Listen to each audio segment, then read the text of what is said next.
نحمدہ ونصلی علی رسولہ الکریم اما بعد۔ غزوہ احد کا ذکر چل رہا تھا، بات یہاں تک پہنچی تھی کہ آپ صلی اللہ علیہ وسلم نے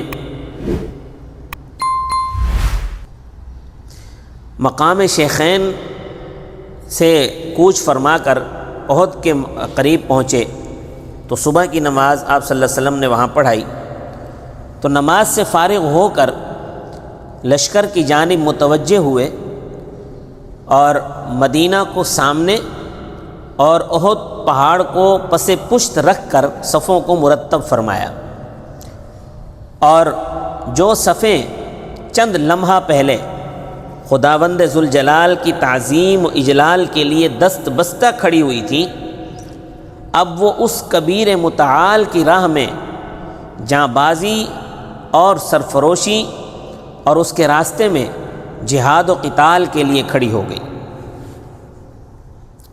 صحیح بخاری میں حضرت براء بن عازب رضی اللہ تعالیٰ عنہ سے مروی ہے کہ رسول اللہ صلی اللہ علیہ وسلم نے 50 تیر اندازوں کا ایک دستہ جبل احد کے پیچھے بٹھلا دیا تاکہ قریش پشت سے حملہ نہ کر سکے، اور حضرت عبداللہ بن جبیر رضی اللہ تعالیٰ عنہ کو اس کا امیر مقرر فرمایا،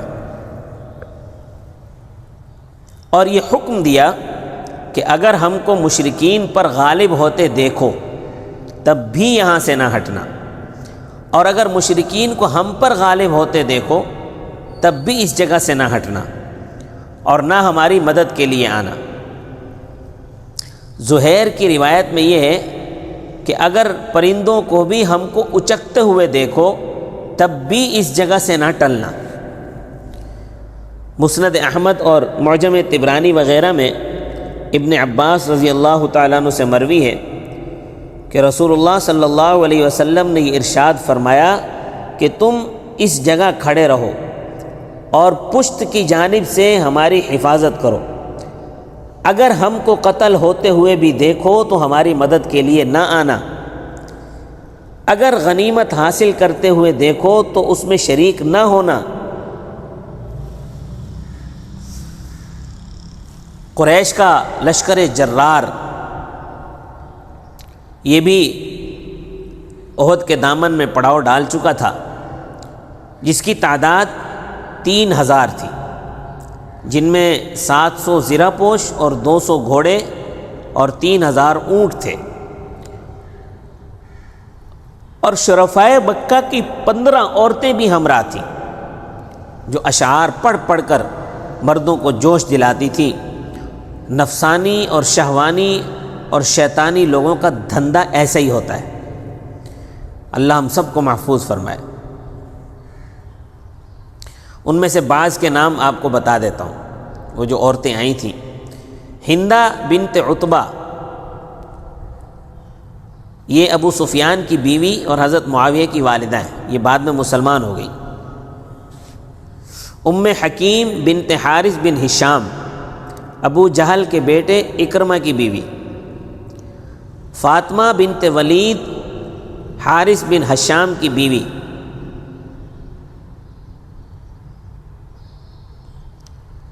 برزہ بنت مسعود، صفوان بن امیہ کی بیوی۔ ریت بنت شیبہ، عمر بن عاص کی بیوی۔ سلافہ بنت سعد، طلحہ ابن ابی طلحہ جمحی کی بیوی۔ خناس بنت مالک، مصعب بن عمیر کی والدہ۔ عمرہ بنت علقمہ، یہ بھی والدہ ان کی۔ علامہ زرقانی فرماتے ہیں کہ سوائے خناس اور عمرہ کے یہ سب عورتیں بعد میں چل کر مشرف باسلام ہوئیں رضی اللہ تعالیٰ عنہن۔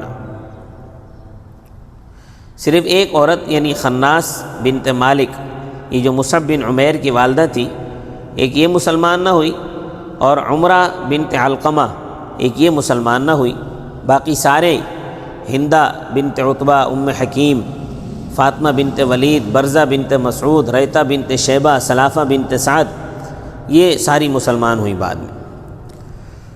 قریش نے اپنے لشکر کے میمنہ پر خالد بن ولید کو اور میسرہ پر عکرمہ بن ابی جہل کو اور پیادوں پر صفوان بن امیہ کو مقرر کیا، اور کہا جاتا ہے کہ عمر بن عاص کو اور تیر اندازوں پر عبداللہ بن ابی ربیعہ کو افسر مقرر کیا۔ بعد میں چل کر قریش کے یہ پانچوں امراء خالد بن ولید، عکرمہ بن ابی جہل، صفوان بن امیہ، عمر بن عاص اور عبداللہ بن ابی ربیعہ، یہ پانچوں بعد میں مسلمان ہوئے رضی اللہ تعالیٰ عنہ۔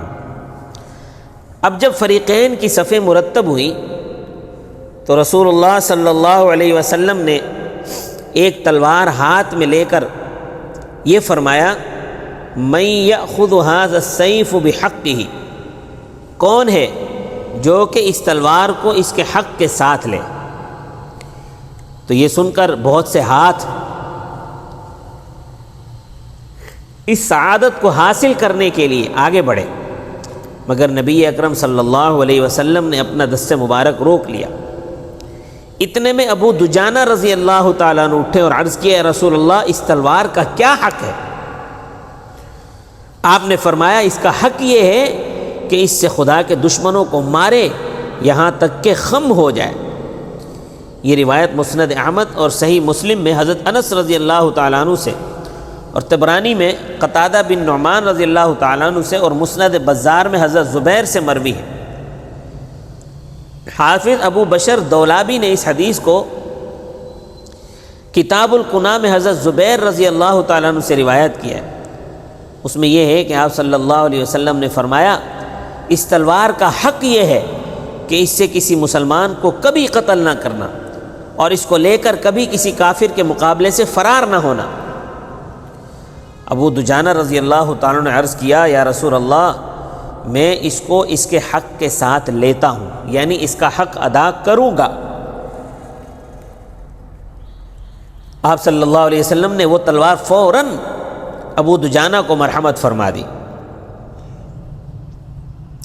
ہو سکتا ہے کہ آپ کو بذریعہ وحی الہی کی یہ معلوم ہوا ہوگا کہ سوائے ابو دجانہ کے کوئی اس تلوار کا حق ادا نہ کرے گا، اس لیے صرف ابو دجانہ ہی کو عطا فرمائی۔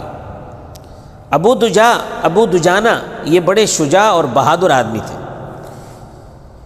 جنگ کے وقت ان پر ناز و انداز اور وجد اور شکر کی خاص کیفیت طاری ہوتی تھی۔ یہ لڑائی کے وقت سر پر سرخ عمامہ باندھ لیتے تھے اور خرامہ خرامہ چلتے تھے۔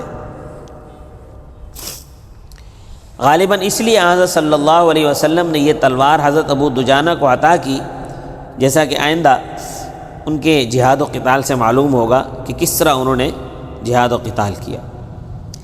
اب آگے مرحلہ شروع ہوا مبارزت کا۔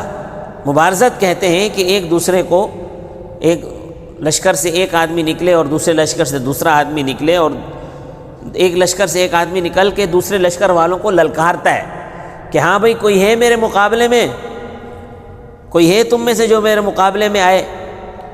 تو دوسرے لشکر سے ایک آدمی نکلتا ہے، وہ اس کا مقابلہ کرتا ہے۔